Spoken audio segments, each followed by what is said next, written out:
Super Bowl Sunday may be the social highlight of the winter calendar, but today might not be too far behind. St. Patrick's Day and Selection Sunday all rolled into one. And believe it or not, these two unrelated events will have an impact on the economy.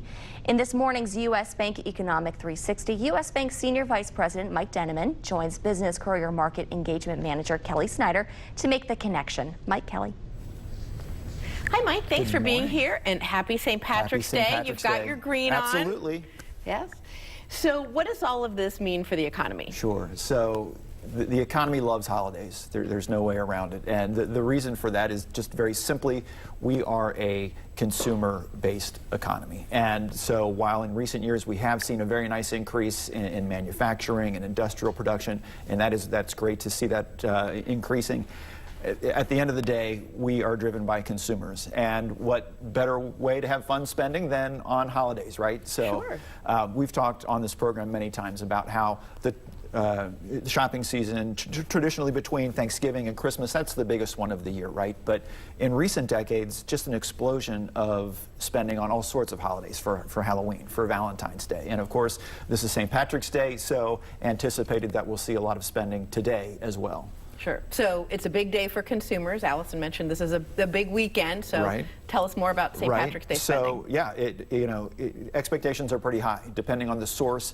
The estimates are between $5 and $6 billion that Americans will spend on St. Patrick's Day, which is a big number, of course, although on a relative basis, more or less on the small side as far as holidays go, depending again on the source. The list of holiday spending, it's maybe 8, 9, maybe 10.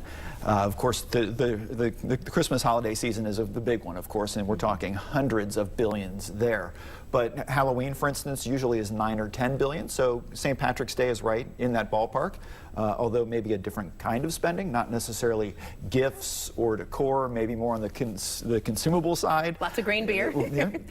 But whatever it's being spent on, that's a big shot in the arm for the economy, and so certainly the expectations are high for today. Sure. What about the NCAA Tournament, Selection Sunday, all that? Even better, right? So later today we do find out which teams made the tournament, so exciting for fans, but also exciting for the various locations around the country that will be hosting the games over the next several weeks. So studies have shown that for those cities, the impact is going to be pretty significant. As fans come to town, there's hotel rooms, rental cars, restaurants, bars, shopping. And so, again, it's projected that for each of these different locations, it could mean as much as 10 million or so in extra spending over the long weekend. So that's good news for those cities, but of course, good news closer to home as well. Dayton, as we know, always hosts the first round games, so I'm sure they're looking forward to that.